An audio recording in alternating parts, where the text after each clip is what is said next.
with that time, it just gives you time to get rid of the baggage. Because a lot of the things that she was saying in the beginning was like, okay, if you're not ready for them to lose weight, it sounded a bit personal, like I've experienced it. I've gone through this, the person didn't lose weight, the person didn't change their job. She should speak to him if that's what she's really interested in. But you're not going to really stray away when you meet someone just like that. I know we just fast forward this, start speaking to them straight away. So I would say she needs to look at herself first, then speak to him. And I was thinking, like, it's really, it always goes back to singles and your relationship with God, because see how I was sharing about a personal experience. Yeah. But then once I came to God and I was like, okay, I have to forgive my dad, work on my relationship with my dad. So she's that kind of person. So she won't let anything, you know what I mean? So women generally seem to be like, okay, yeah, we're going to talk. But generally men like peace, and they're like, yeah, let's keep going. How are we doing, Robust family? Look, before this show starts, which I know you're going to enjoy, can I ask you just to do me a small favor? I need all of you to give a robust smash to that like and subscribe button. Why? Because it helps us a lot. We want to get this material out there, and it makes sure that you do not miss a breakfast show beat on this Liberty Radio YouTube channel. All right, guys, do it right now, and I'll see you in the show.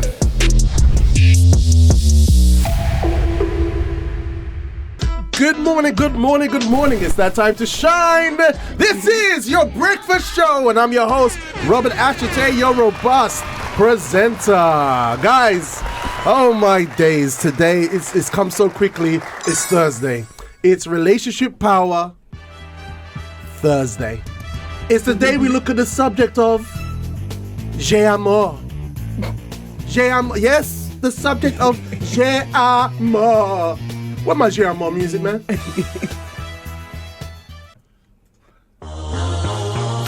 J'ai amour. J'ai amour. J'ai amour. That's right, guys. Wherever you are in London or around the world right now, we're going to be going in some open heart surgery today, because it is Relationship Power Thursday, the day of the week where we look at segments from the Love Talk seminar, and we hear truths to make us look within our souls and become 21 grams lighter. And helping me to achieve this today, we have the man of sound himself, the only guy who comes from the clouds. It's Colossus. It's Colossus outside, man. Good morning to you, Colossus. How you doing, mate? Good morning. I see you got your hands full right there. Yes. How are you? I'm good. Yeah. Yourself?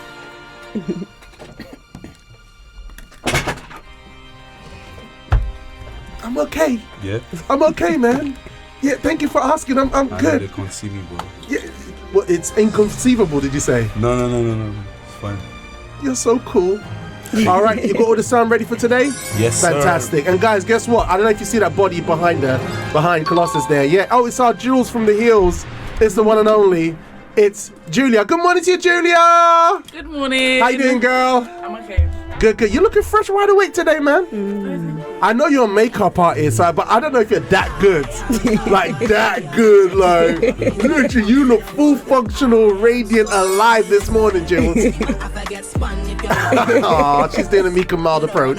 Well, it's great to have you with us as well. And guess what? The table of justice is really well populated today, because if we're looking to the right side of my hand on the table of justice this morning, we have the lady from the bots to the swat to the nah, and she's always dropping the bars. It's the one and only Teho. Good morning to you, Teho. Morning, everybody. Morning, listeners. Morning, Mr. Robert. How are you feeling today? I'm okay, thank you. You look wide awake.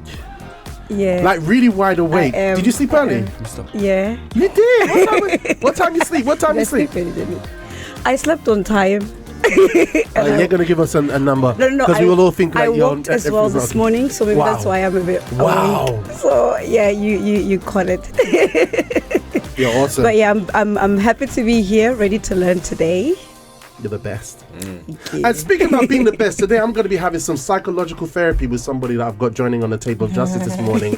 This person I've known since they were in TF team, and I would never have these particular people on a Thursday on the show, because they're big people now, and I have to process all of that. It's the one, the only for Finsbury Park. It's Janine. Good morning to Janine. How you doing? Go move more into the camera. There we go. Move into the camera. Look. All right. I can see already you're not a morning person. I have my mornings. You love your mornings. I have my mornings. Oh, you have your mornings. How you feeling today? I'm good. I can't do this, man. You said it. When I invited you to the show, when we spoke about the show, I was like, yeah, it'd be good to have you. Actually, you know what? I have a rule about certain people joining me on the show because it's just not good for me psychologically. And you said to me, it would be good for you. Yeah. And you looked at me with such care. Gotta face it. Face front. You know, you're in the VYG, if I was in your team, I think I'd feel like I've got a personal trainer. Hey. You can ask them. We're on the same team, by the way. Is that so? Yeah, wow. This is interesting. And we're winning, by the way. Well, Janine, it's great to have you with us today. Thank you You're so awesome. My therapy. Okay, and also joining us today, we have on the men's side. I won't say the men's side, it's just so placed that way. It sounds like versus. It sounds like versus, isn't it? I know, right? Is it versus? The competitive streak, men and women. What do you guys think? But we have joining us on the table of justice this morning, our man that joins us once every month during the months. Yep, it's one only, Mr. Chris Brown. Good morning to you, Chris Brown. Good morning. Hey. Good morning. Good morning. Good morning. Hi, come close to the mic because your voice. Good morning. I need to just absorb it. Go ahead, say that. What did you say again? Good morning. Why? You do it. I know you're gonna say it's because it's the morning voice, but it feels like your voice is like that all the time. I tell you, catch me at 5 o'clock. Then catch me at 1. Then catch me at 4. You're so humble, dude. You're so humble. How you been though? You good? You know, I'm real good, thanks. I'm looking forward to that. Yeah. How's a cup of coffee? Cup of confidence? Cup of confidence is okay. It's okay. We need more people listening, tuning, subscribing. We need all that, right? So everybody listening to Cup of Confidence. Cup of Confidence. Imagine Podcast. that. So when is it? When is the new material coming up? You know what? It's funny because this week I'm actually having a few guests on. Yes. So let's say for next week. Next week Tuesday. Yeah, it's great. I'm looking forward because to hear your voice. I remember I watched a Cup of Confidence episode, and I felt like my soul was being massaged by your voice, and my mind was being stimulated by the lovely topics that you guys were covering. Thank you very much. It's awesome, dude. Yeah, tell everybody about it. Cup of Confidence Podcast. Cup of Confidence podcast. That's you right, know what time it is. All right. So as well as Chris Brown joining us, we have the man with the plan. I'm telling you, when this guy speaks, there are a lot of ladies who tend to wail. I don't know why. I don't know what they see. But prepare your spirit for the one and only Mr. Kelly. Good morning, Kel. How you doing, dude? Good morning, everyone. Hey. Lovely being here. Thank you. Yeah. It's always nice having you on the show, dude. Yeah. You ready for today? Yeah, I'm here to learn. Yeah. This is what the Table of Justice is about. On Thursdays. Why is it? All I said was I'm here to learn, and it's But just... I don't know. What happened? Oh, yeah, she didn't do nothing. It wasn't nothing on purpose. It was you, dude. Okay. No Yeah, problem. it was just the It's timing. always him, isn't it? No, I was even... Yeah, no, because you were like, No. Actually, I was... Yeah. I know. Yeah. So, I didn't see it. this is Thursdays, guys. It's Thursdays. All right, so today we're going to be looking at something very, very interesting. We're going to be looking at the roots, guys. We're going to be looking at the roots. It's going to be a deep subject. All right, and the hidden patterns from your past that quietly sabotage your love life today. So why do loving people become emotionally cold in a relationship? We'll look at why do some avoid hard conversations. Why are insecurities so powerful? And why do we repeat things we swore we'd never do? All right, guys, these are going to be some very hard-hitting subjects. Even me, we'll look at this theme today. I felt like God was just slapping me backwards and forward with the same hands. They just because Chris, I believe you'll agree. Roots is a huge thing when it comes to love life. Roots is important. We look at the flowers, but when we look at the roots, you understand why the flowers there.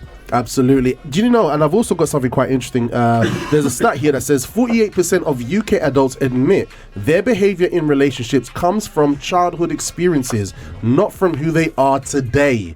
That's from YouGov 2023. So even if you're in the presence of God, you gave your heart to Jesus, there are roots. And I'm glad you're on the show today, Janine, because I know that at least concerning you going out in the field, and I know you're a big lady now and love life is a thing, you know, you're going to hear these fantastic subjects. You have to show her expression, Colossus. Yeah, you can't just let me talk to the air. Yeah, so I'm glad you're here. And for all of us. All right, let's go straight into our AI story for today. It's all to do with roots today, guys. Cool. This AI story is coming up. See your thoughts. It's going to pose a question at the end. I want all of the listeners to tune in. What this person should do in this scenario. Okay. Prepare your spirit. Yeah. Prepare your heart. Colossus, take it away. You're driving? Not a problem. It's time for a robust story to get your thoughts right. Amina had one weakness she never spoke about. She didn't know how to let anyone love her, not because she didn't want to, but because of the roots she grew up with. Her mum always told her, never trust a man fully. Don't rely on nobody. Hold your feelings tight. And like most people, she didn't question it, she just lived it. Even now, in her 30s, successful, intelligent, respected, she struggled to allow herself to be soft, open, warm. Enter Daniel, good guy. Thoughtful, consistent, the type of man who texts back the same year. They'd been talking for a few months, and though she liked him, her coldness, the one she inherited, not the one she chose, kept slipping through. One evening in Brixton, they met for a late walk. Daniel reached out gently and held her hand. A simple moment, but her body froze. Amina pulled her hand back quickly, forced a smile, and pretended everything was fine. Inside, storm. Later that night, as she walked home through Croydon, she heard her mum's old warnings replaying in her mind. And for the first time she wondered, is this me? Or the roots I never confronted. When she got home, Daniel sent a message. Hey, noticed something felt a little distant tonight. Are you okay? And the moment she read it, her old programming kicked in. Guard up. Don't open too much. Don't look weak. She typed back, I'm fine, just tired, but she knew she wasn't. The next day, Daniel asked if they could talk. Amina felt fear, not because of him, but because she knew he saw something she'd spent her whole life hiding. At that moment, she faced a choice. What would you do if you were Amina? A, pretend everything is fine and carry on guarded. B, pull away from Daniel completely. C, open up about her roots and confront the truth. What would you choose? We'll continue the story after the break. Last time, we left Amina standing in front of a truth she... Wow. There's a lot there. Huh? Yeah. That I really like this one. It's an AI story, but it was very compelling, right? Very interesting. And Amina is left with a dilemma. What should she do? Now, I want to ask the table of justice. I mean, hearing that scenario, right? Being in love therapy, being in a universal family, our mind tells us what we should do, right? I'm sure we know. But instinctively, you know, if you was in that similar situation, unguarded, uneducated, what do you think you would do based on your feelings concerning that? You know, because it's not an easy situation. I know, right? But it's not an easy situation. Sure. But your thoughts on what you saw and what you think a version of you could have done. Okay. Well, who's going first? Am I going? Yeah, go ahead, Chris. I know. I saw I was going like that. You know. So, all right then. Cut it short because there's many of us here right today. It says. She said, what was it? Look at her roots? Yeah, yes. Yeah, right. Or no, tell them about your roots. Yeah. I'd say, look at your own roots. Yeah. Try and understand where you're coming from, why you're reacting that way. So she should speak to him? Speak to him. Yeah. Right, but I mean... We need to... Sorry, it's radio. I'm doing that thing. Yeah, I know you're... Dance around and stuff. Use the cheering. Right, okay. She should speak to him if that's what she's really interested in. But you're not going to really stray away when you meet someone just like that. I know we just fast forward this, start speaking to them straight away. So I would say she needs to look at herself first, then speak to him. Okay, that's interesting. What are your thoughts on that piece, Tao? Well, because you were saying, what would you do if you were not educated and all that? And I was thinking, from a personal experience, I think I used to do B, whereby I also just pulled away from the person, and sometimes I always remember that I used to say, if I'm not talking to my dad, I'm not gonna die if I don't talk to this person. So I would just, if a person like doesn't talk, I just ghost them, and then I'll be like, who does he think he is? I'm not even talking to my dad, so I'm not gonna die because you're just a random guy I just met yesterday, you know? And that felt comfortable. It's a safe space because then you don't need to face on, like head on, what's really going on under there. So it's just comfortable. It's like, okay, no, so you're not touching anything, and so you are in your space, it's safe. So okay, and Janine, all right. What are your thoughts? I mean, and for example, would you consider that to be like, ain't no thing, I'm fully in faith, you know what I mean? I know exactly what I would do in that situation. Do you know, no, in terms of understanding what I do now know, I would obviously sort it out, deal with the roots. However, me back a few years ago, I would have run. Like, just protect myself in that moment. That's how I would have thought. Just protect myself, run. And even if I do need to face myself, I'll face myself not in front of anyone. So you don't need to see that. So that's what my mindset was kind of like. So I feel like that's what I would have done in that situation. So you were more avoidant. Yeah, didn't touch it. Where was that coming from, do you think? Do you know what? Seeing the relationships around me growing up, though I grew up in the church, they weren't good. Okay. So my initial reaction would be to run. So I never got involved with anything like that. Okay. So in that situation, I probably would have just also run. Because you seem like a very bold character, very forward character. Yeah, very forward, which is why I would say no. Absolutely. Yeah, it's not progressing this anywhere. Do you know what I mean? Oh, wow. All right. Kelly, your thoughts on that clip? What I would do, not going to say what she should do, but what I would do is I would pick option A first. Okay. Just say you're fine. So option A is option A. I believe that's the one that says just say you're fine. Just say you're fine. Yeah. Okay. Then I'll pick option A again. Just say you're fine again. And then in my own time, I'll pick option C and be like, okay, look, here's really what happened. But I wouldn't answer that question of what's wrong, and I'll tell you what's wrong. No, not a chance. That's what she did, isn't it? I don't know if that's what she did. She said she was okay. She told the guy she was okay because she was pulling back. Yeah. Oh, yes. That's what I would do. Interesting. All right, so we're going to go to number 2 now to find out what she actually chose to do. Let's have a look at this, guys. I'm really excited. Hey, Billy Bo, roots. Today's all about roots. Actually, you know what, Jules, what would you say to her? What do you think of that situation, Jules? To her, or what I would do? Yeah. What I would do? Yeah. I think, like Kelly said, I think my initial reaction is just unconscious, I'm okay. Like, it's not even think of, okay, I'm trying to be fake. It's just, I'm okay. And then I think as time passes, or it's a thing of if the person keeps pressing, then I'll start to leak, and then the roots and stuff will come out. But my initial reaction will be like, no, I'm fine, like, I'm okay. Yeah. Not because I want to say I'm fine when I'm not, but that's just my initial... I'm alright. Like a self-defense. With time and with pressure, I would... So that's actually self-defense, not to go into it, or you just wouldn't think anything like, of it? It's not even like, okay, I'm trying to defend myself. It's just my natural reaction. I'll just be like, I'm alright. Interesting. Yeah. Well, we have some question about this answers, by the way. No, yeah. We've got some interesting thoughts here. Oh, Bonang's in the house. How's it going, Bonang? Saying good morning, BFS family. I'm super excited to be here and ready to learn. Absolutely. What's that? Just Irene's here as well. Good morning, Just Irene. David said I'll choose C. And Nell says, what's Nell saying? She says, hey, Jane, Kutu. Hey, Jane. Wanaka. I'm here today at Jane. But I don't see Jane here today. I haven't seen her either. Let's see. All right, guys. So let's have a look. We've got the Colossus cam up there. He's sweating.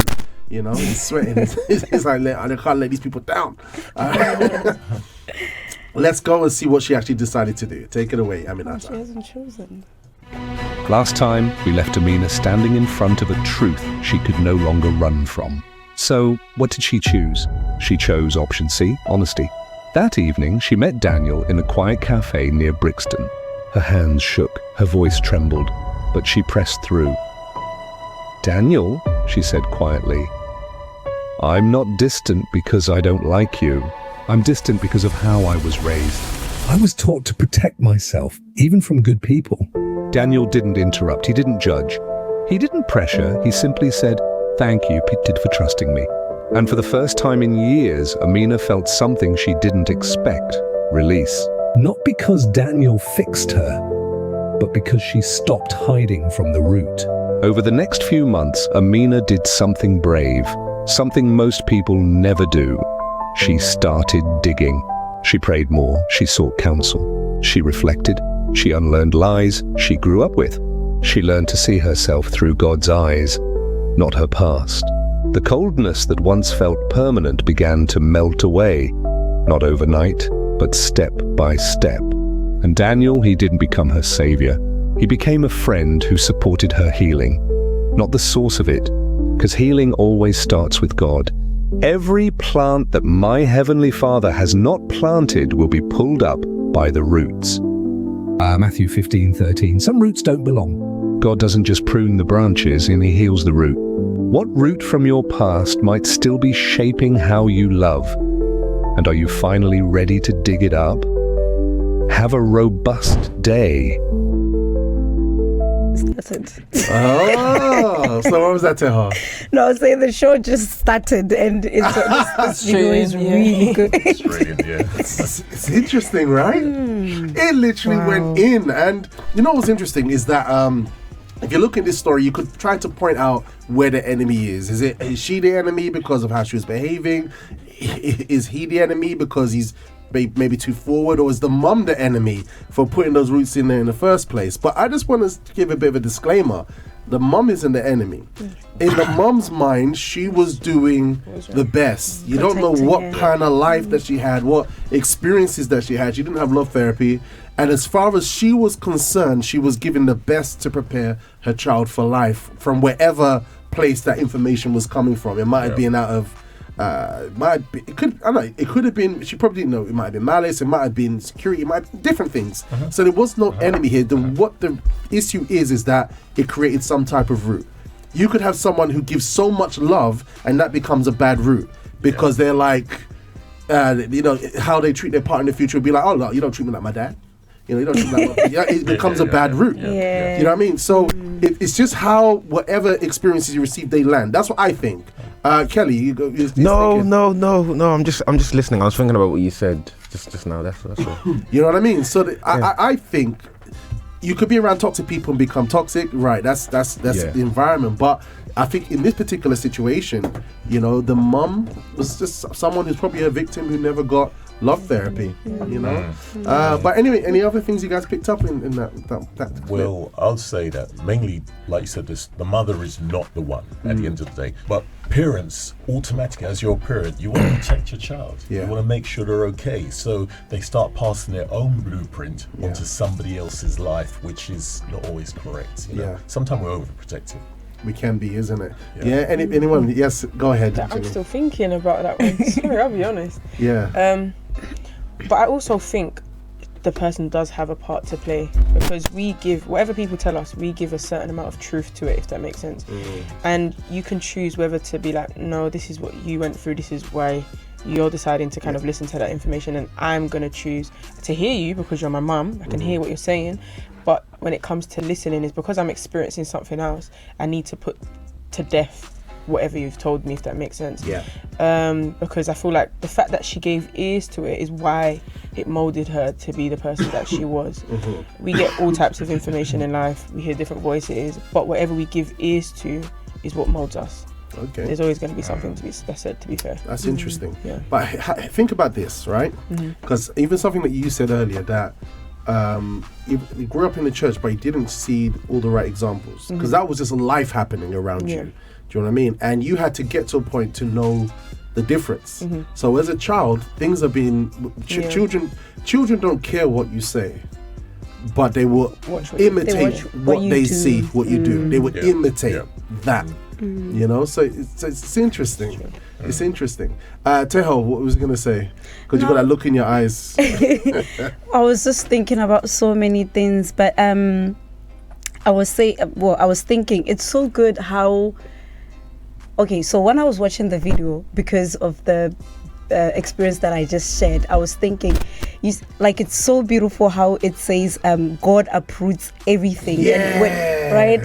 And when we use this word, we want to think, oh, God will remove the situation, God will do, but we never look at, okay, the roots that are deep within ourselves that has shaped us to becoming who we are, right? And I was thinking, like, it's really, it always goes back to singles and your relationship with God, because see how I was sharing about a personal experience, but then once I came to God and I was like, okay, I have to forgive my dad, work on my relationship with my dad.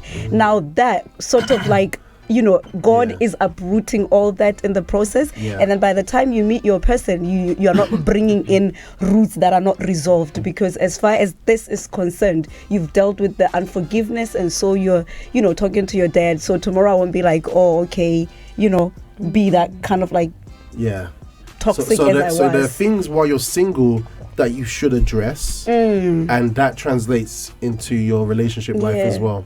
And people say being single is boring. No, I've got nothing to do. You know, I need to get married quick. God, answer me. Answer me, God. Answer me. God, answer me. Answer me, Lord. But before we continue, I would like us to play a social shop. All right. So basically, we have a clip here online as we scour the internet, and the algorithm serves things up for us. Oh, I love these. Right. And it's about roots again. All right. This root subject is very tentative. Okay.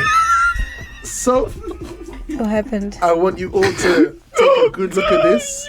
Pay very close attention. What's going on, kid? And I want you guys to tell me what you think is happening here. Okay. All right. And by the way, kudos to this lady for sharing this material.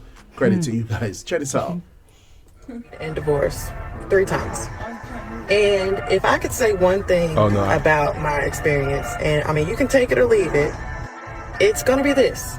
Make sure that whoever you are dealing with, okay, whether it's, you know, somebody you're dating, long-term, short-term, your boyfriend, your girlfriend, or whatever, make sure that wherever they are at that moment, and by that moment, I mean, you know, if they don't lose any weight, if they don't get a better job, if they don't fix, you know, the childhood trauma, if they, you know, if they got a cat and you don't like cats, wherever they are at that moment, if you cannot deal with that, if you're thinking about, oh, well, if they change this and they change that, and, you know, over time, then we'll grow to be, if they don't change a thing, is that somebody that you want to commit yourself to? So if they don't change a thing, is that something we'll commit yourself to? But bear in mind, she did start off, she said she's been married 3 times. So she... Divorced 3 times. Yeah, divorced 3 times, right?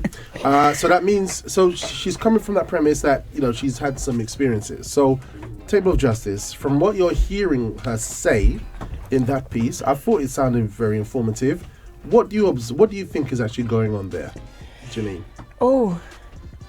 Shall I say what I actually think? Yeah. It's very hard. It's very hard to take the advice from her. Yes. Because it's almost like, do you take it yourself? Because you have to see, okay, yes, the men may have been in the wrong and done things that maybe she's not content with. However, why do you keep finding yourself back in those relationships if you're basically telling people what the signs are? Are they not ready? And if these are problems that are big enough for you to just divorce someone, then make sure that's not the problem when you're going in. Don't think you can deal with it or it's something manageable, because clearly you can't manage it because you're leaving, if that makes sense. So I feel like there's also roots that she needs to deal with, because for you to constantly find yourself in that cycle, you've got a problem as well. And it's easy to look at everyone else if they did it wrong, but sometimes if you keep finding yourself in a situation, sometimes it's turn around, look in the mirror, okay, where am I going wrong, if that makes sense? And I think she needs to do that. Okay, all right. Interesting. Okay, so you're saying that she needs to, if judging by what she's saying as well, like, why is it that she cannot stabilize herself? And she's saying what she wants or we should look for, but she also needs to take a look at herself as well. That's interesting. Tell her. Yeah, because as Janine was talking, I was thinking, like, because already she knows, it sounds like she knows the right things she knows what she wants, basically. So why is she getting into a relationship when she knows that, oh, I cannot deal with this or that and that? Because those things, they become the reason why she divorced. Because she said mainly things like the way he dresses and the cat, the weight, very superficial. Yeah, and the cat, and I think she said the cat as well. So I'm thinking the job that needs to change. Yeah, so I'm thinking if she gets divorced, it's basically because maybe she knew what she want. Like, okay, first experience, maybe she just goes in and then she learns from that. But second time, she already knows that, okay, no, I know what I want, but I have to sort of, so maybe she must have not dealt with some, and maybe she can't even be, one of her roots is maybe she can't be alone, like, so she finds the need to jump from one relationship to another, so without getting time to sort herself out or giving herself time. Interesting. Spot anything there, Kel? I agree with what Janine said. I think for me, the moment I hear, okay, I'll say it this way: the moment I hear you've been divorced more than once, I zone out completely. I'm sorry, I just zone out completely because my viewpoint is, so the way how I view marriage is, I don't believe in divorce at all. Sorry, I don't. I mean, actually, no, I don't at all. And for me, it's like, if you divorce once, okay, there's always situations and circumstances. I get it. You divorce twice. You divorce 3 times. I'm starting to think, how do you view marriage? Okay. Because it's like, and it's, well, one, how do you view marriage? Because that's just weird. And the other thing is, she said at the end, if this person isn't willing to change, then don't commit.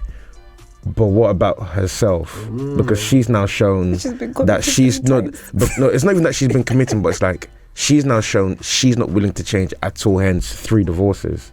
So it's kind of like, what example do you want to set for the next person? Oh, I've been divorced 7 times or 8 times. So like, she has her expectations, but she's not talking about herself. Yes.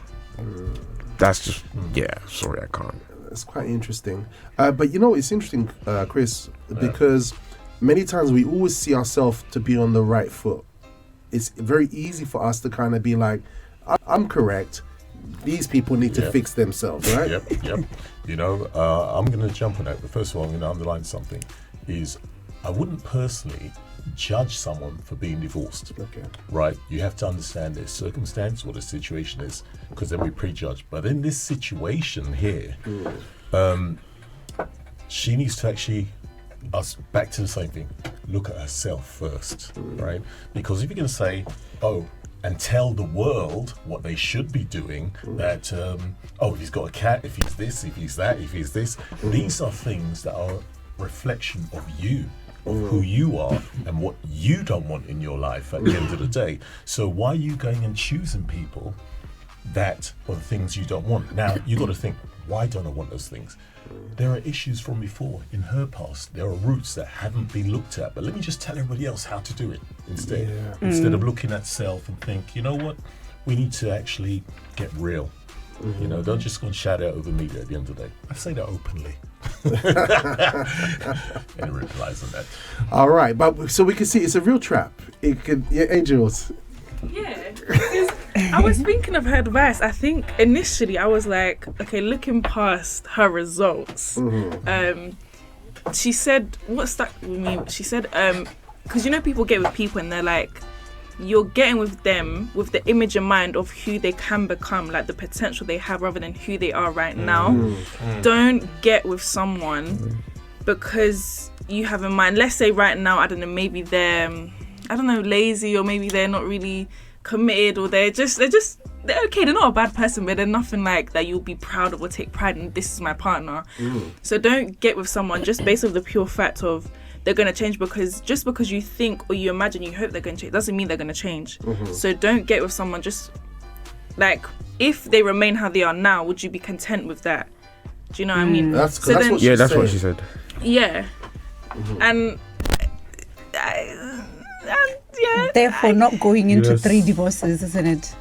What do you mean? Because if you're just to add on what you're saying, lending, because if you choose your person, right, and then you can see that, okay, I should be content with this person, like how they are now, because they're not going to change, then obviously you're not going to just go into a marriage and then be divorcing 3 times. Okay. You get what I mean? Like, as a single right now, with the knowledge that we have, with the teachings that we have, you work on your roots, and then from there you get your person, get to know them, and then you settle or you don't settle, isn't it?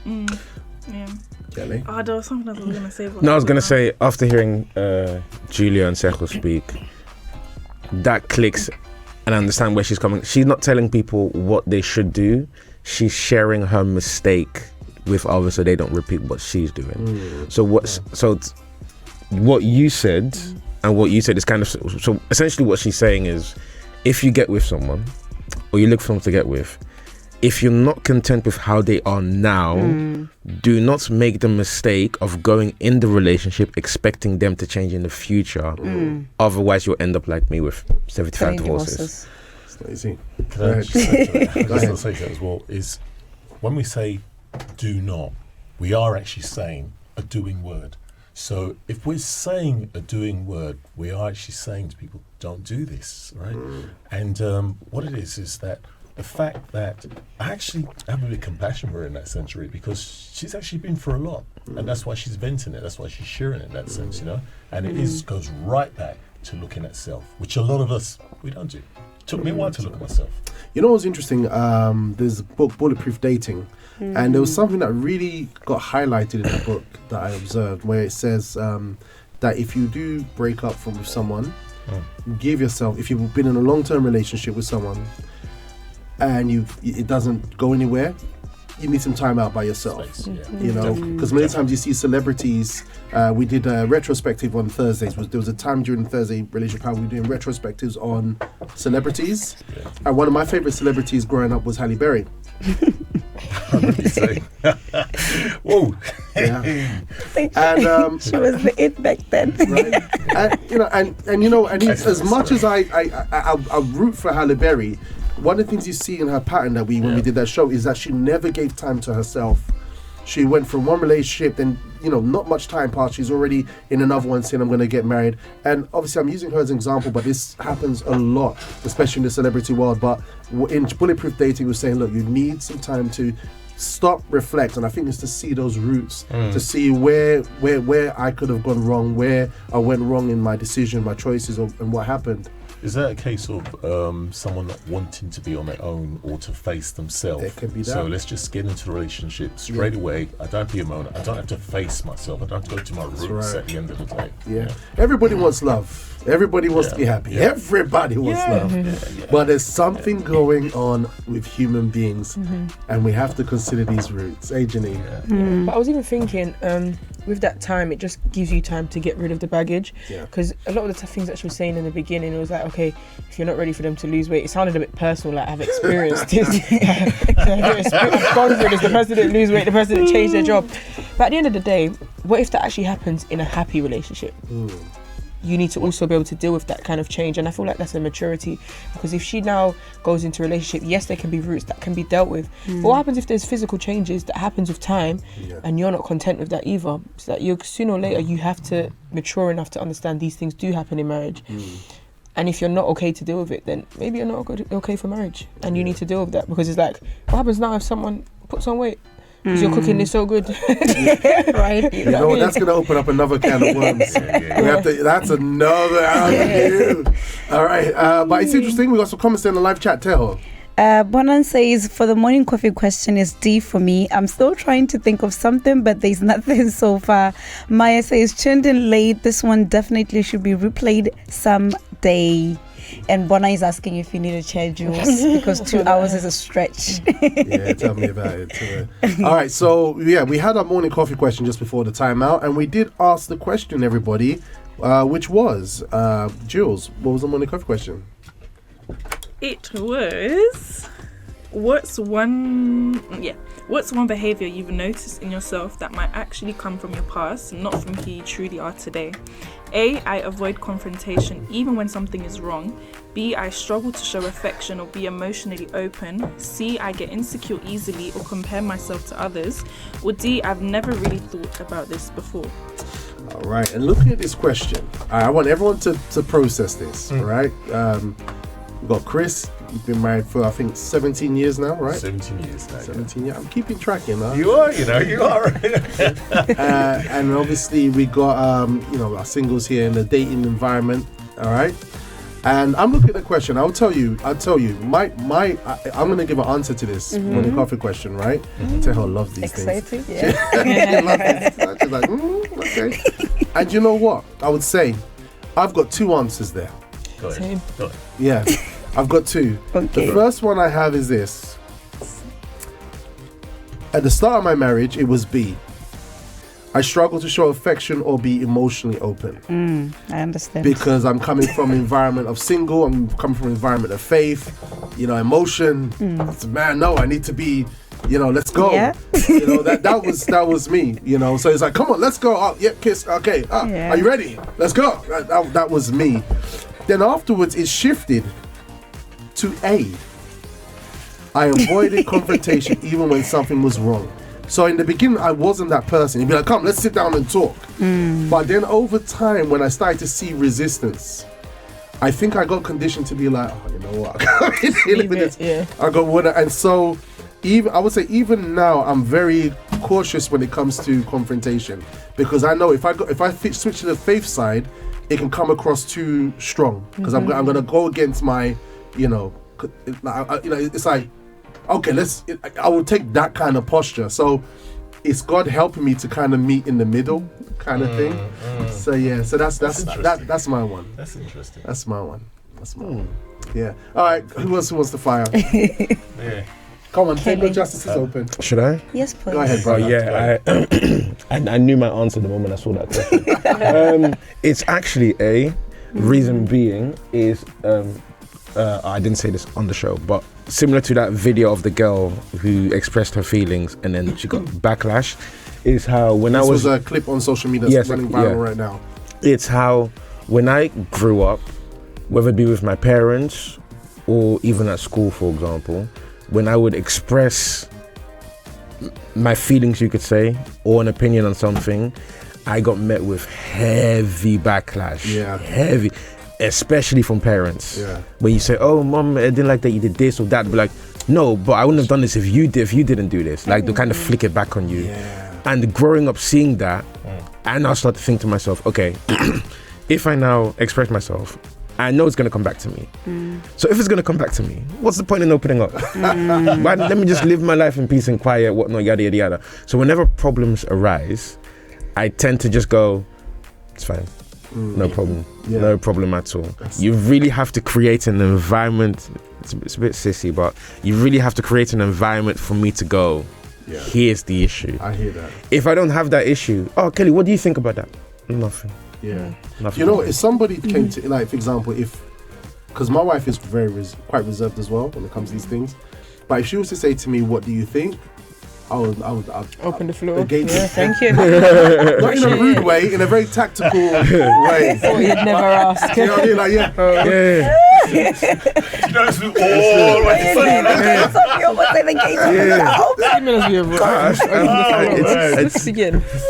to I'll say it's not that it's impacting me bad now, but I still see the situation happening where it's like, oh, a question gets asked, Kelly, what do you think about that? Feel free, the floor is open. Safe environment. And you'll say your opinion. Couple days go by, Kelly, come sit down. So this thing that you said, why did you say that? What's wrong with you? And I'm like, wow. Huh? I thought it was safe. I thought it was safe. It's okay, no problem. Nigerian households. Yeah. Would you guys not think that if you struggle with number one, you automatically struggle with number two? No. No, because Okay. if you avoid confrontation, like emotionally. it's just showing your emotional vulnerability. That's what the word is. And I feel like you cannot be emotionally open if you avoid confrontation, because confrontation comes to everyone. You can. No, you can't. The reason why I say you can, confrontation is not bad, and that's what I think people have that picture of confrontation is bad. Confrontation is just two opposite factors that are coming head on. Yeah. And I feel like emotionally, you have to be able to deal with that to be able to say that you're you're emotionally open. Yeah. And I feel like if you can't be confrontation, if you avoid confrontation when something is wrong, then you can't necessarily always be emotionally open. In principle, it makes sense, but the reason why I say you can is because there's some people who will tell you can be open to me, and when you're open with them, it's just bah. But then there's other people who, when you are open to them, you can kind of communicate. So kind of, for example, back to that AI story, it was mentioned very briefly, but when Daniel said to Amina, what's wrong? And then she said, oh no, it's fine. But then later on she opened up. Daniel then said, oh, thank you for trusting me. So he didn't just, maybe for the first time, or in Amina's past, she's opened up before, but people have always met her with, no, you have to be this way, you have to be this way, you have to be this way, like her mum. But when she opened up to Daniel, that was a whole different thing. There was no... She started crying. Yeah. So for me, it's like, I hear where she's coming from in principle. Like, for you to be able to handle confrontation, you also have to be able to be... That makes sense.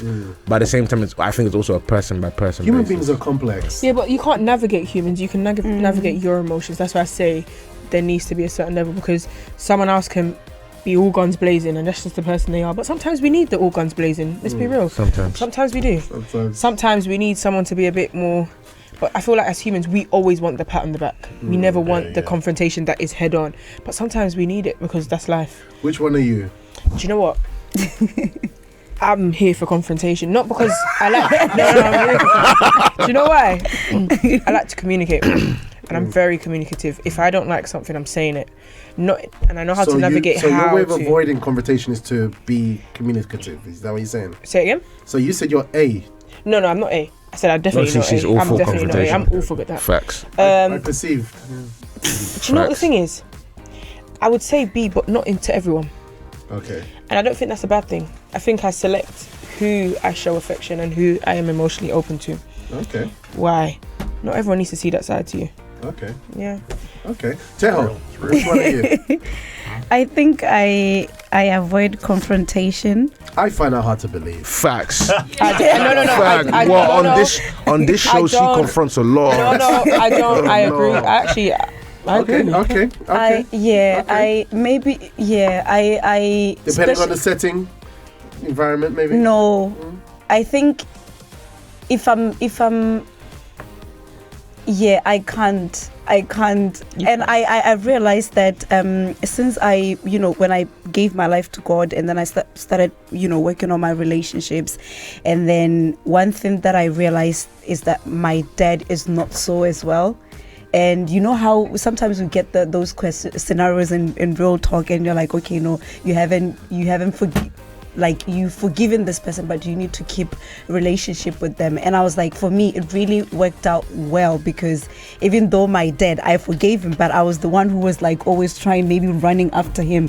I figured that he was a quiet person who sort of like drew back even from his siblings. And then he felt like, oh, so the siblings said I spoke about him, and because he opened up about, because I was like, why are you not talking to your brothers, and and then he said, no, because that one said I gossiped about them, and then I just left it, and then I don't want problems, and so I was like, so my dad sort of like, it's like he goes in a little corner when things, instead of sorting it all out. That was you take a moment to understand. Yeah, so I took a moment to understand that, oh, okay, so this is how things went, this is how he is, and I must have picked that up, so it made me to understand him and that part about how I do things as well. We've got some comments there in the live chat. All right, what do we have going on there? Emitla says definitely B, being emotionally opening is improving a lot, but showing affection is weirder. Receiving it, okay. Mr. No, I get it, yeah. I choose A because my past made me avoid confrontation even when something is wrong. Interesting. We got Nail. She sent a message here. She says, mine is D. I've never really thought about this before. It's good. It's gonna come up sooner or later. David, our Caribbean Christian, said something. Let's see what he said. For the morning coffee question, for me, it would be A. It would be answer A. Because I don't want to get into any problems, to be honest. Let me keep my peace. Chris, you know something? Tell me, soldier. It's funny because while I was saying that, I was having some thoughts at the same time, and I thought I kind of flex on both sides. Yeah. Number A, Okay. Right? If I see an injustice or something, or if I see somebody else injustice and not saying something, I find myself... We're talking about relationship power. In relationship, right? All right, in relationship as well.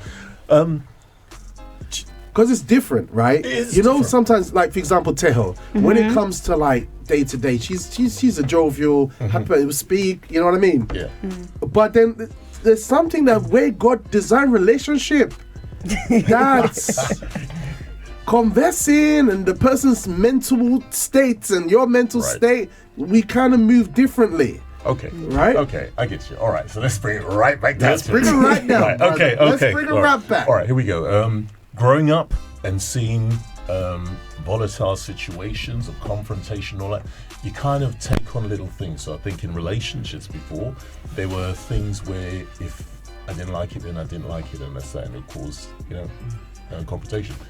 Relationship now, we don't really have that confrontations because we're all underlying before and with God. That it's not something you want. Yeah. At the end of the day. So which are you, A, B, C, or D? Right now.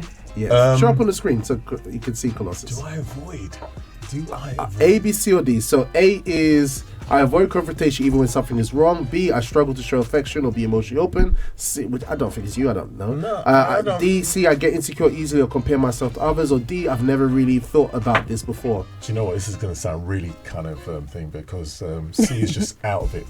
Insecure in that sort of way. No. Struggle to show affection. You can have your E, no, I'm open with the affection. I don't think so. I think I'm open with the affection. You can have your E, Mr. Chris. Sorry? You can have your option E. Yeah, you can have option E. Yeah. I've never really thought about it. Thank you got me out there. What? Right, no, there's maybe something else. We don't. So, for example, really you can make up something like this. Yeah. Maybe there's something that maybe none of these are plenty to you, but maybe it's Option something E. else. I realised something that you see, because I'm looking at the whole thing avoiding confrontation. And I know that if something's not right, I do say if it's not right. Does that mean that I'm being confrontational? No, I don't think so. Absolutely not. I think that's Specific care with love. But I avoid clashes. Yeah. I think that's what people who say I'm not confrontational do. Like they think, I just want to keep the peace. Like, like what David said, isn't it? Yeah. What is about experiences as well? I actually got that feedback once where I went through something and I told someone else about it. And I was like, I don't want to go through it because what's the point of me going through this? Like, I don't want it. And the person goes, Kelly, you know the issue is with you? I said, what? You love peace. I'm like, yeah, I do love peace. You love it too much. You love peace too much. If it means for you to stay quiet and let the problems go, you'll stay quiet. I think, guys, I know what your thoughts are. I think it's more of a man's thing than a woman's thing. I think women can be a bit more like Alafair. Alafair is a great example. So Alafair is like, she's lovely, she's jovial, but when it comes to like conversation, she's like, no one's going to sleep. We're gonna deal with this now. We're dealing with it with a big smile on her face. So she's that kind of person. So she won't let anything. You know what I mean? So women generally seem to be like, okay, we're gonna talk, but generally men like peace, and they're like, yeah, whatever, man, just keep it going. I don't know, Colossus, would you agree? Like men don't like to to bother with conflict. They just want to keep things moving and just be at peace with stuff. I mentioned one time here. Okay. I mentioned before, man. In our mind we have a space for nothing. Yeah. The same way we have that space for nothing in our life. For example, I never experienced that, but I believe married man maybe. It's like you are at home, your wife she gets home. You are like at your peace. You are like, you know what I mean, by yourself. But then she comes. You're gonna be like, why are you making that voice? leave my peace. Yeah, you know what I mean. So I believe man really likes to a moment for himself. Yeah, not just always peace, but a moment for himself. Oh, sorry, I have to disagree. I don't think it's that. No. Now that I'm thinking about it, I remember this once, and I think you said you just made a comment saying, I think it's just a man thing or it's different. And one of the things I've realized, and this just came back to me now, the way men communicate with each other is very different to how women communicate with one another. Yeah. So if you ask me, Kelly, how's your day going? Yeah, it was alright. Okay, no problem. But if you ask me about a topic that's big out there, Kelly, what do you think of that? I can go on for days and days and days and days and days. But I was told that when it comes to marriage and for women, about how women communicate, they want the social aspect of how things are going. So if you ask a woman, how's your day going, she'll tell you who stepped on the shoe, she'll tell you who took a scarf, she'll tell you what happened at work. And I was just told that's just how I'm women just looking are. at Janine's eyes, man. She's scanning you. I'm trying to think that. Like, she's literally just scanning you when you're saying. If I'm wrong, feel free, comments. You know what? Like, We're going to leave it there. We're gonna that's another can of worms. Confrontation. The breakfast show is only 2 hours, and I think, like someone said earlier, we need more time. Who lit the fuse? Janine was like, my friend, if she had Superman's heat vision, there would have been a hole in your head right now, just scanning you. But it's good. It's good. Like, men and women are different, all right? And relationship power is a very tentative subject. Yeah, men and women are very different. And, you know, we're going to know more about it today because this subject here, the reason why today is different is because it's roots. We're looking at why people do certain things and they don't even realize roots. So we're going to go into the first segment. Oh, by the way, we got Emikle saying, is weird or even receiving it. Oh, She was fixing her About affection. is weird receiving. because she was saying definitely being emotionally opening is improving a lot, but showing affection is weird or even receiving it. So that's where that I think the reception of the affection is the hard part. Yeah. Sorry. It's the hard That's part. the hard. I think that's the Show hard it, part. show so it. coming out. Yeah, I feel like giving it is much more easier, and there's like when you have to receive it, it's a bit like, what do I do now? do I have to match it? Do I have to just stay here? Jules is nodding. All right, let's get this show on the road, guys, because we don't have enough time. Oh gosh, it's popping off. Okay, let's just throw these ones out there quickly. Teho. Samo Ponalo says my answer is A. I avoid confrontation, but actually I don't like it. But as a Christian, sometimes it helps. I think absolutely my robust presenter. Avoiding confrontation is more of a man thing, and men always want to keep the peace, says Samuel. That's it. All right, so let's get Kelly's like, okay, information received, developing case.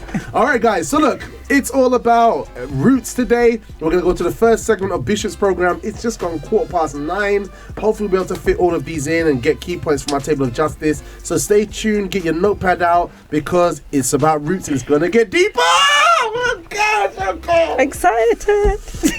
Afraid. Wow. That's strong. All right, let's go for part number 1. Take it away, Colossus.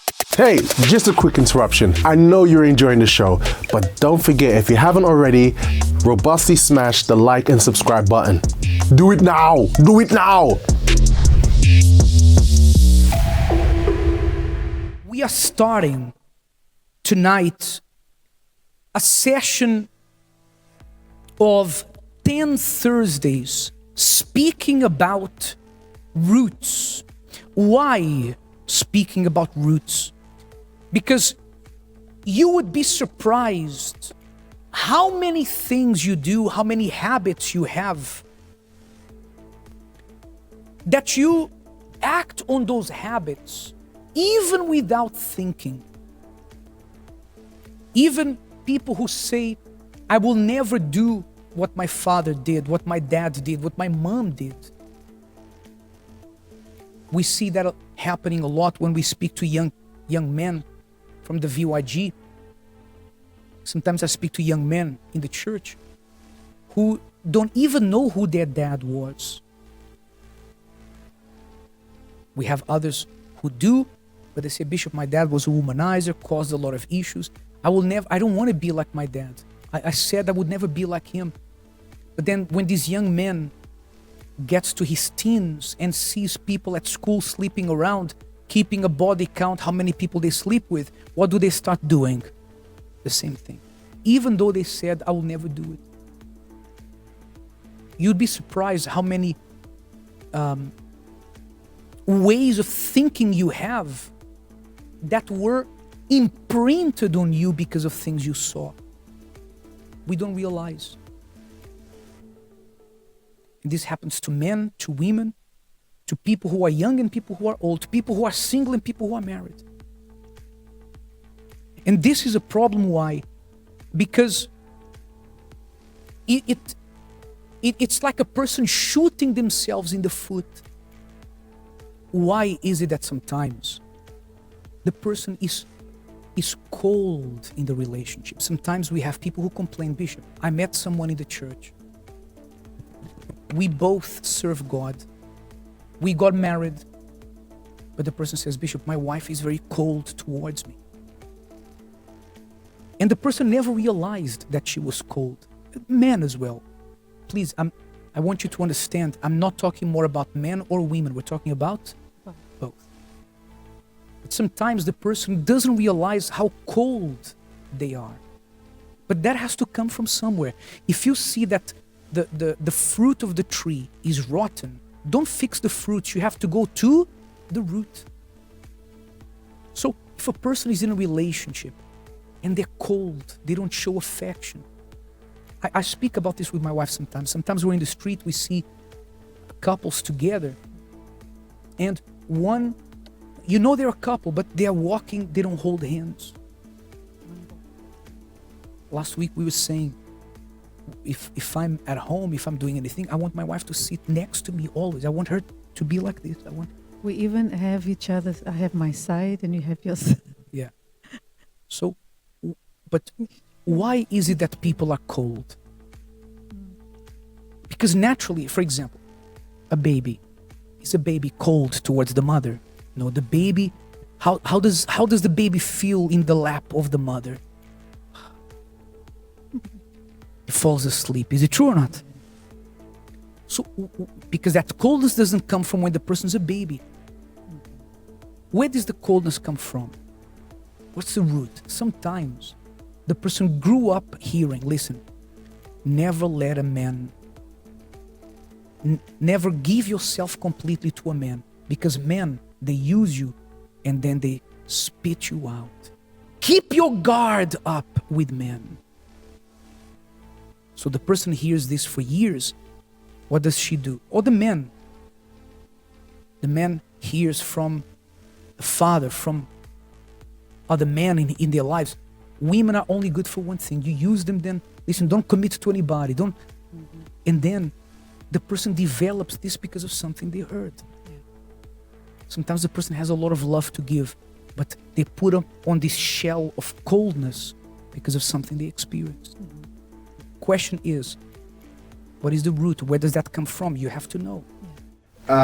Things that people complain about in relationship, even like Bishop was giving some examples. I know even in my relationship, I've seen, well, actually usually it's coming from somewhere because there's something I didn't like.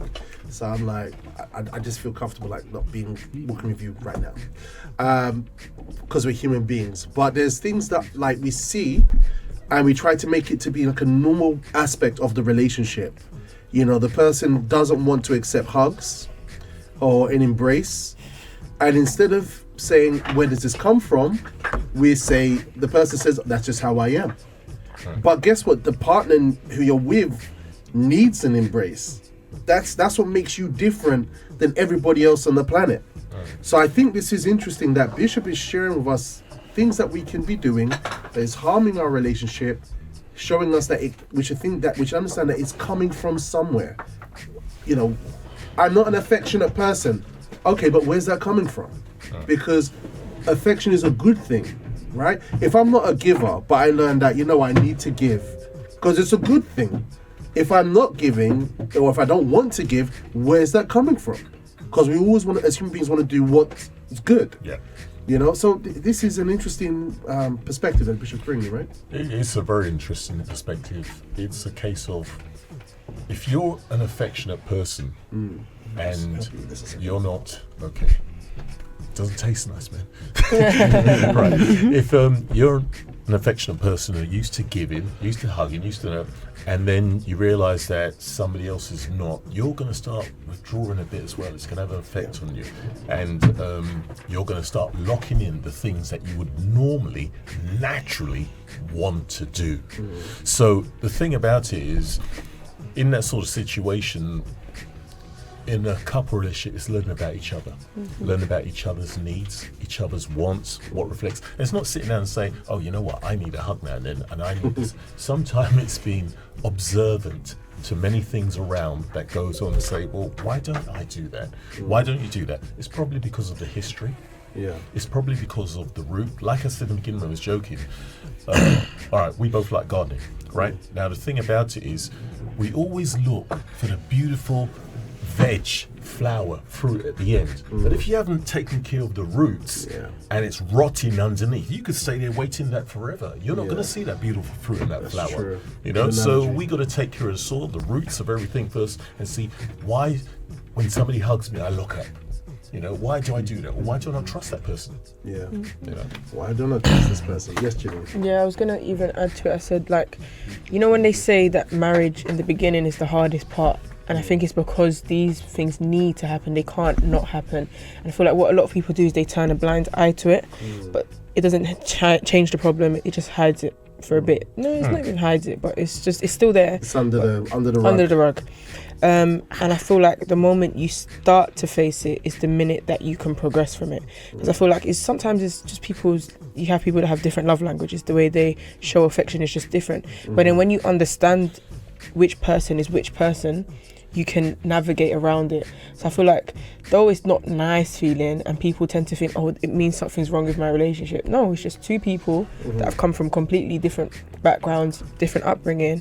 And I don't expect you to gel like harmoniously. And people think, oh, we're both born of God. Yeah. So everything is naturally supposed to Are you not born of God? Am I not born of... Is something wrong? No. It's just about maturing and understanding that two different people mean two different characteristics, two different personalities, and you just have to work around it. Obviously putting God first, because at first he's the one that's going to help you to navigate through it.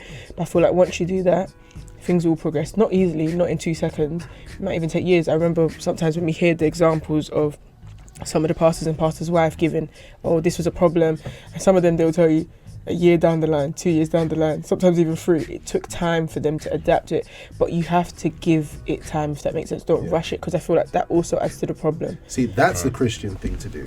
That's the godly thing to do, right? It's not, firstly, when we're incompatible, no, it's not that. And it's not, oh, everything's going to work well because we're both godly people. No, the rationale is that we're both imperfect human beings with backgrounds growing up, and there may be some roots. So we're going to come together to work through this. This is why this subject is so important today. This is the reality. This is the realization that if it does get sidestepped, things get hard. We won't have what God wants to give us, because God has things that he wants us to have, to experience. And you know, we won't reach that promised land because we're overlooking these truths about human beings, roots, and also where we're coming from. You can say, Kevin, a lot of things came to my mind, but I think that the main thing that was on my mind was when Bishop made a mention of the word imprinting. And I think it's interesting because when two people come together, it's not just, oh yeah, we're friends, now we're going to come together. It's important to note and understand these are two separate people who've had two separate upbringings, and something must have imprinted in them, and for them that's just normal. So even if there are certain things you do in a relationship or certain things you don't do in a relationship, it may not necessarily be a bad route. Maybe you were just never taught to show this way or whatnot. And I think another thing that's important, it was said in a different LT and I'll never forget it, is that you made a brief mention of it, but the quote goes along the way like this, where it says, two people who are godly, there's no such thing as we can't make it work, because you can. The truth is you just don't want to make it work. And I think that's important to highlight, because in any relationship there needs to be a factor of how willing are you to change for the betterment of that relationship. If you're not willing to do that, forget it, stay single. If you are willing to do that, great, but just know that it's gonna take time for you to reach that promised land. But yeah, that's maturity right there. And even to add to that, yeah, they say love is sacrifice and it's to give, and you have to give that part sometimes of yourself that doesn't want to react in that way, doesn't want to be as affectionate. But the part of understanding that to give is a duty of both people, then you'll understand, okay, how small the problem actually is, when you actually decide, okay, what can I do to better this situation? Because sometimes meeting in the halfway is literally just giving up something that you're so used to and changing it, because we can't go into a relationship thinking, this is the way I grow up, I'm staying like this. It just never works. And it's something that I've seen in my parents. You've seen them getting better the moment they started to speak about things, and just meet halfway in the middle, if that makes sense. Because sometimes we don't want to give, but it's impossible for you not to give that part of yourself. All right. I'm gonna have to chop it there because we have to get straight into this. Let's go to the next part, number 2. Many people avoid talking about problems because they are not good with confrontation. For example, remember we spoke about money earlier. Sometimes the person sees that there are secrets to do with money. The person sometimes gets married and they find out the person had all these doubts, these debts they never spoke about, accounts they never spoke about, these a hidden life they never spoke about. But the person knew, let's talk about the woman now. The woman knew that something wasn't right, but she was afraid to speak because she wanted to avoid confrontation, or she was afraid to find out what she knew. She knew what was happening, but she was afraid to accept the reality and then lose that relationship. There's a root to that, not wanting to face the problems because of fear of confrontation that turns into something worse afterwards. Yeah. Good evening. So we really, really are a product of our environment and our upbringing, the culture, things we read, things we watch.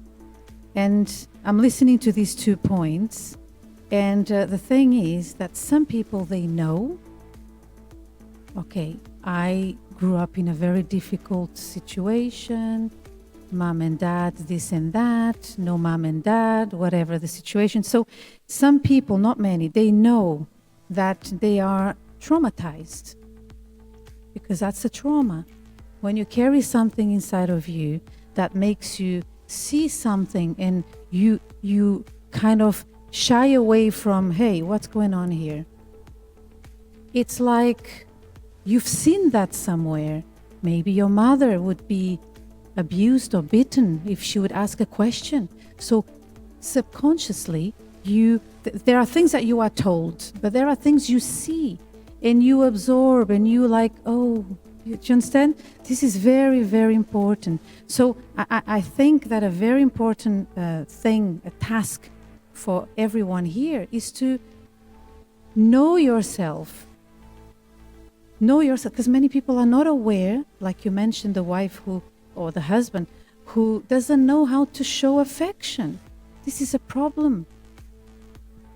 You've heard, but look at this. It all happens in a very subtle way. You hear or you read those, terrible magazines, forgive me, that gives advice to women on relationships. And they say all this rubbish and you are not paying attention. You read it because you like the magazine. But when you are in a relationship, it's there. Because God gave us a brain with a lot of, capacity. So when you are with someone, you always think, you should be affectionate. But you have your reserve, just in case. Just in case he hurts me, I will not give him my all. Let him chase me. And that's not a healthy thing. It's destroying your marriage, your relationship. That's why many people can't keep a relationship, even at the dating stage. Or even before the dating. Some people have a long face, full of makeup, nice clothing, but they have a long face. Is that person that never smiles. He's always like that, as if someone is out together. She doesn't notice that, or he. Why? Because you think or you are told a woman needs to be strong. That's true. But sometimes, because you hear that so many times, you behave in a weird way because of what you heard. But you can be strong and and be lovely and gentle, So these are very important points. For example, insecurities, where do they come from? They have a root. Drop it like it's hot. All right, here we go. Look, I told you, this is going to be a different kind of show today. It's different kind of show. And here's some, we've got some comments in the live chat, right? Some updates here. Yep. Actually, I'll start with Banaro because she says, I avoid confrontation, but I actually don't like it. But as a Christian, sometimes to help someone or to help yourself, I need to confront the person, no matter how hard it is. Sometimes my voice even shake, but I make sure the issue is sorted because I can't hold grudges. I love that. Mr. Samuel says, okay, yeah. That's all. Jules was saying something earlier that when it came to the MCQ, she was like all these different answers. She's like a multiplication of all the different answers. Right, Jules? Yes. Why was that? Okay, I'm gonna try not to drag it. Concise, okay. I think confrontation for me, I don't like it. There's not an inch of my bone. I think, and you guys will know, especially when I tell you guys things that happen. It will even, let's say I'm in the right, let's say I have a reason to be upset or something has happened, I will suffer through silence rather than, because I feel like maybe it's my experience of having confrontation with people that are dismissive or they don't understand, or I get that. like for example, my parents, even still now, my mum, I can bring up something halfway through the conversation, be like, whatever, and she'll walk away. And that would just make me be like, okay, so what was the point of that? And then what's the other one? Emotions and stuff like that. I think because it's really weird. It's either, actually, no, I think I'm quite affectionate with everyone. Maybe not affection. I know we're talking about relationships. Maybe not like, oh, love and this. But I'm very like, even with my friends, I'm very like spend the whole day with me. Like, come run errands with me for no reason. Like, I'm very, you know. And then I think when that's not embraced, I feel like, oh. And then I shut off. Then I feel just awkward because it's like I came to you hugging, like running to you hugging, and then you just like, that's how I feel. And then what's the other one? Insecurity. English insecurity comparison. I think for me, it's not as much as, oh, she's better than me or this that, but that was the sound. Time. Oh, sorry. But it's more like if I make a mistake, then I look at other people. Are they making the same mistakes? If they are, then I'm okay. If they're not, it's like, oh gosh. All right. Because it's interesting. Because you know the whole thing about confrontation, So there was quite a few things that Miss Selena said, and that thing about speaking about something. I remember, like, because when I got married, right, and I'm very good at making my point. You know, I'm very good at like delivering stuff, right? Okay. Well, I was very, very, very, very good at the times. And the thing about it is, the thought came into my mind that it's not fair. Because she wouldn't speak like I would speak to make her case. And then from this show's opening stuff up, man. And then from then, I started to recede on how I would try not to be as eloquent or whatever. Balance. Yeah, to kind of just give room. Yeah. You know. Yeah. That's what I found myself doing, literally. And in some way, I think, I don't know if that's a good thing or a bad thing, but it's something, it's roots working again because of what we're experiencing. Yeah. I'll say it's good you noticed that, because even at home, for example, if I have a disagreement with my younger brother or older brother or even my sister or just any of my siblings, I can bring my point across quite well to my family, and they struggle sometimes to get through to me, not because I'm trying to be hard-headed, but the words that they are finding, they can't seem to find it. And I've noticed that quite some time as well. So for me, it's like, you know what, Kelly, rather than always seeing yourself as the right person, you know that they can't bring their point across. Why not fight to try to understand where they are coming from? So there was, for example, one moment where, I'll say this super quickly, there was one moment where a few months ago, my brother, because he's bad at expressing himself, he made a comment of, oh, my summer is ruined now because I can't go outside. That's all he said. But there's a deeper issue to that. So rather than me going, no, summer's not ruined, you can still do this and that, I said, okay, you know what, you've said that now, let me just take that, think on it, find out why you said that, what's making you feel this way, and then we go back. But so that's good. So we got lots of different types of roots. There was something that you was chiming in, Janine. Yeah, when in the video, emotional manipulation. Emotional manipulation.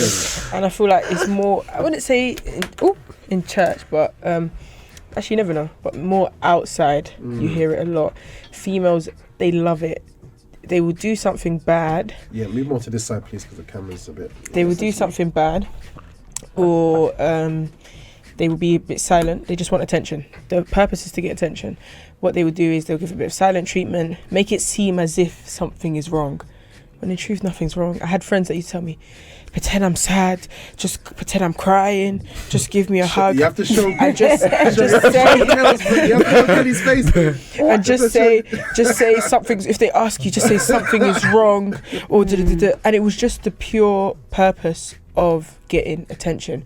And I feel that's wrong, very wrong, because if you're not careful, even with a relationship, when you want attention, okay, let me be a bit silent, let me draw back a bit, so that they chase me. That chasing thing is the guy's gonna be like, look, just wake up, man.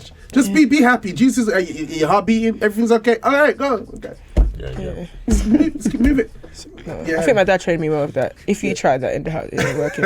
You wanna cry? Okay, go cry. Do you know what I mean? Come back when you're ready to talk about it. Do you know what I mean? If you're gonna be silent about it, I can't help you.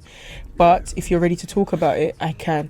And I feel like also we can't give in to that all the time, because people know how to pull strings. Yeah. And if you see that you're a bit of an emotional person, that you want to, oh, how are you? Sometimes they don't need that. They need you to tell them to buckle it up and get a grip. So emotional manipulation, other thing that creates roots, social media, right? Because we're getting lots of information. We got education from so many sources, which can be creating roots, and then we find someone in the church, in the house of God, but those roots are still in there and it's giving problems. We're going to go to the next part now. Number 3, fire. Let's go. Do you think people were more insecure now or 50 years ago? Now. Why? And honestly, who do you think became an easy target of these insecurities, men or women? Women. Do you know why?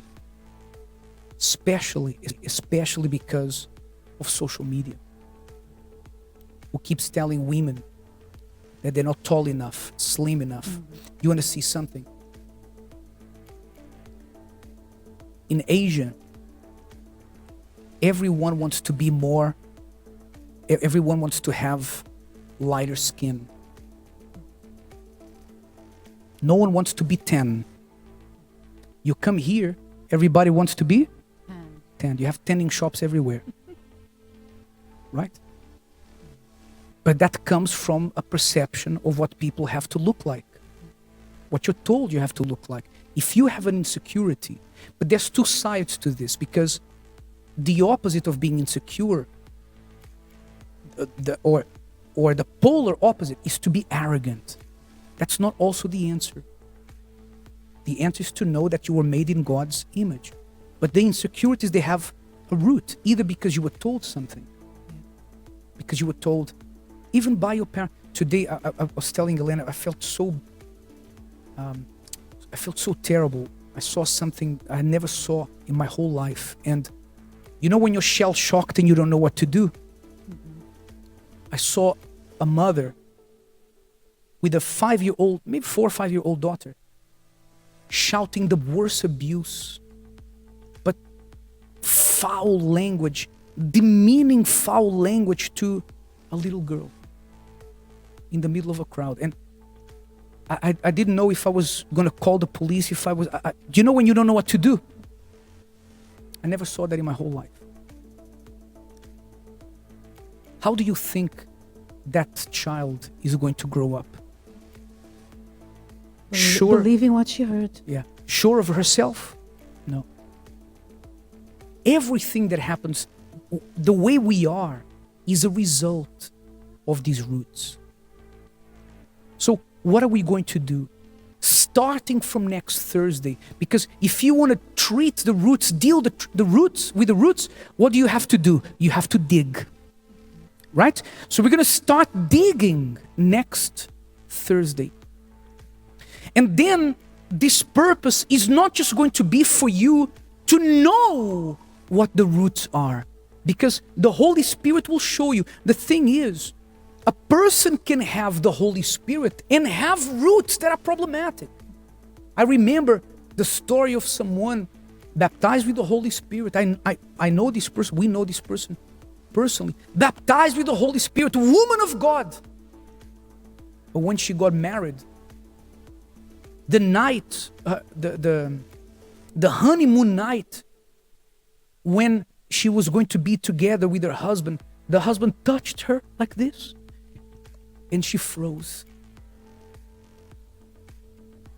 She said all the stuff of having been abused as a child, it's like it came all rushing back.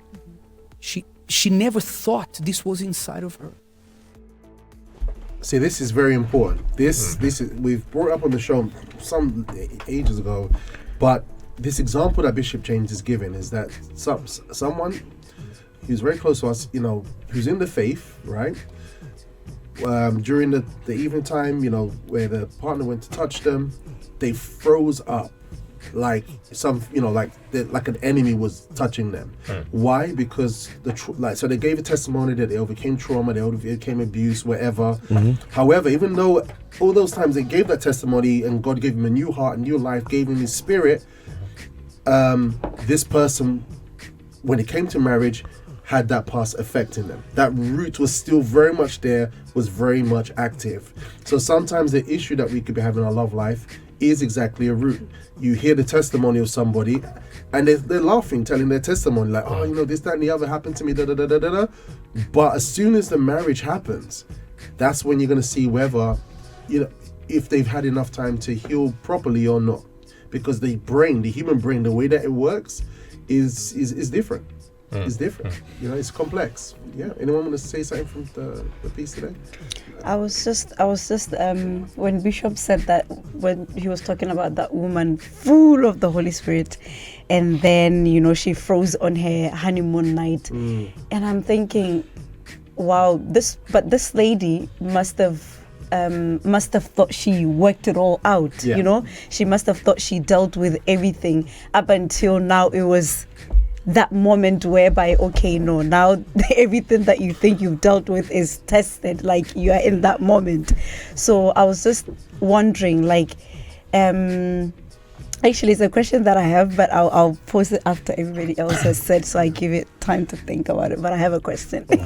Sometimes there's a sort of supposedly how things are supposed to be, and we all have this vision of you're in church, so you're supposed to be like this and supposed to be like that. But the truth about it is, yes, we are, and we are blessed when you receive. But the thing is, that doesn't mean it's a magic, because there's things you have to deal with in yourself as well to go with, obviously, your faith at the same time. There's the action and there's the belief. And if you're not doing anything with the action to take care of these things from the past, you're going to come to that situation. Yeah. I remember what Samuel said, that after you have an encounter with God, God has to rebuild your identity. Yes. He has to rebuild your character, your thoughts, and that's the process when you're single. Or if you come together, then obviously it's different, but you need to be rebuilt. Strong. Opens you up. Yeah, go ahead.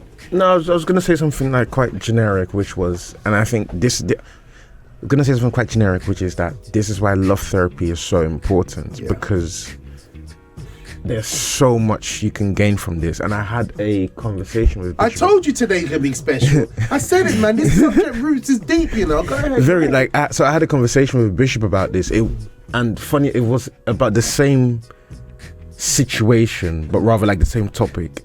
And something that he shared with me as well is that when it comes to your love life,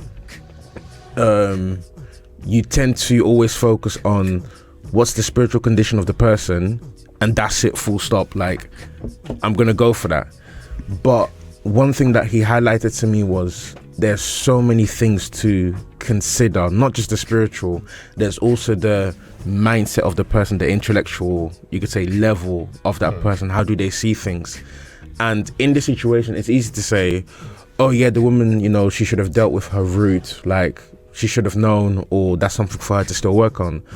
But the same thing goes for the guy. How come he never spotted that? Because I'm sure before the night, the the honeymoon night, when he touched her, wouldn't they have like hugged or kissed before? Didn't he notice anything there?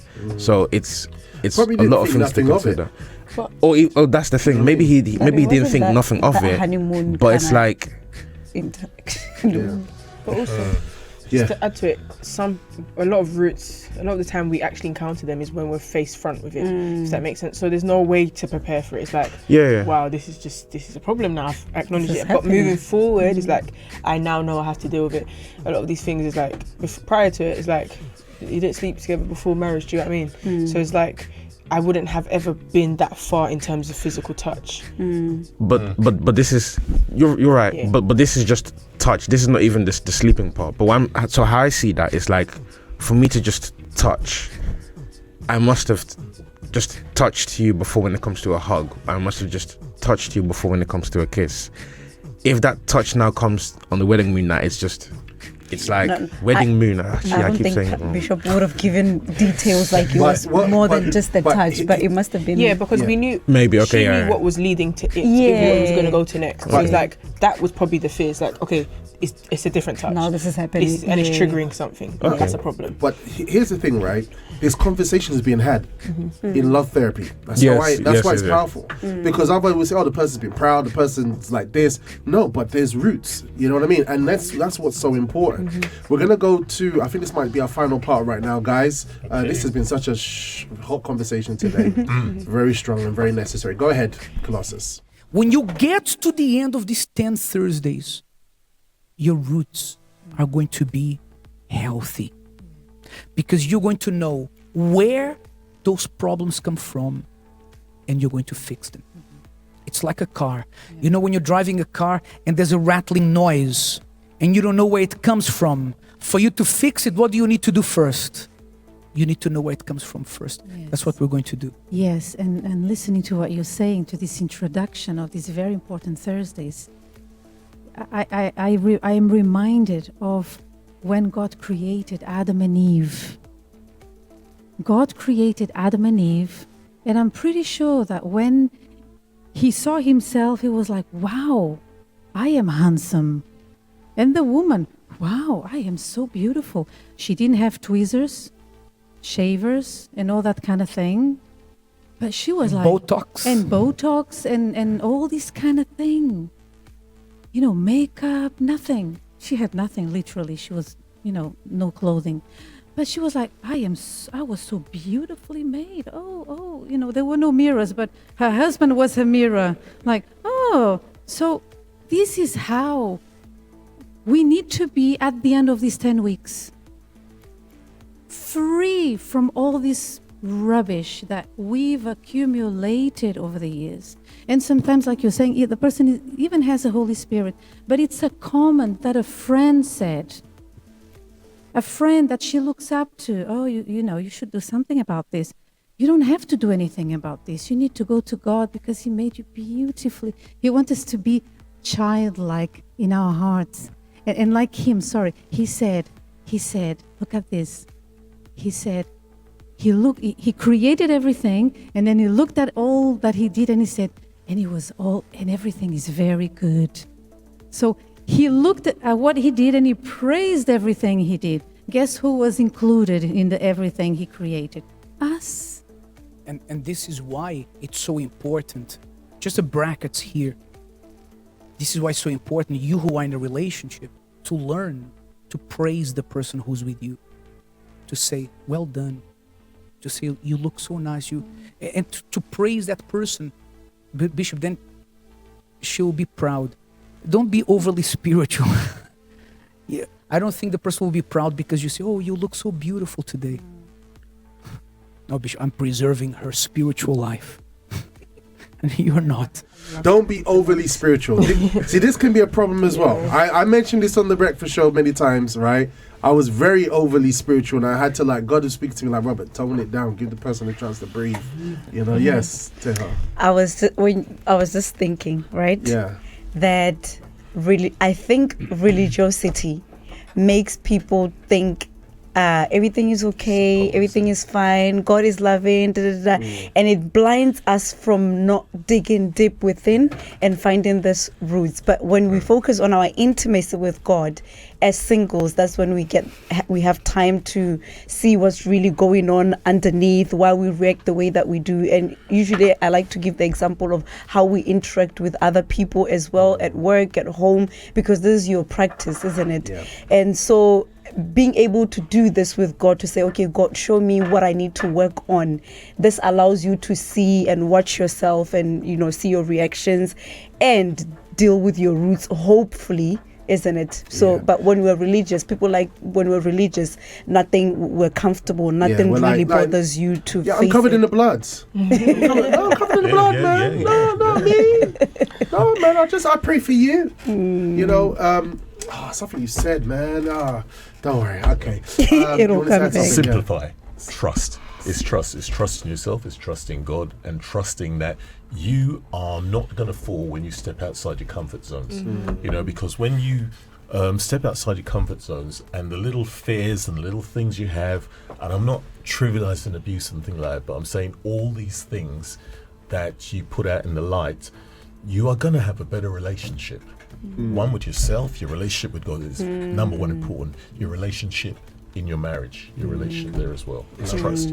I was going to add to the last part that Bishop said, where it's like you don't need to be overly spiritual. Like, prop the person, give them that kind of, and it's like you get to actually be God physically to them, because God, when we do something uncomfortable, he literally, though it's uncomfortable, he still makes us feel loved. He still makes us feel like we're going, keep going, if that makes sense. And I feel like we need to be able to give that to the other person, if that makes sense. Because it's not easy. You. Why are you? Who are you in my life?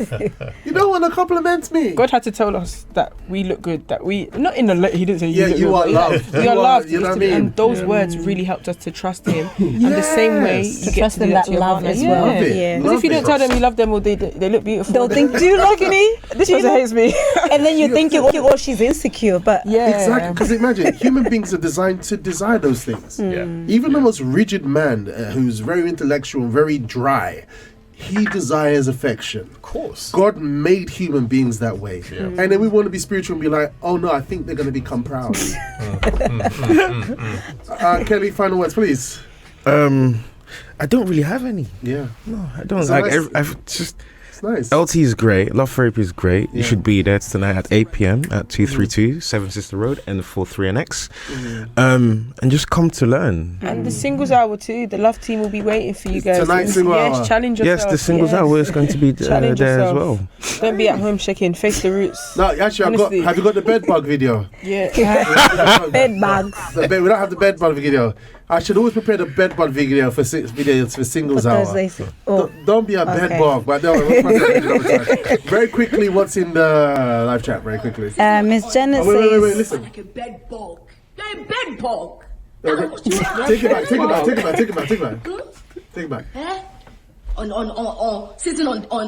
the sofa like a bed bug. You're a bed bug. That's what you are. You're a bed bug. Oh, you can't hear. Yeah, that's why. Socialize. You're a bed bug. Yeah. Is it done? That's it. So I think we're wrapped up. Yep, guys, it's been great being with you today. Seriously, this subject was.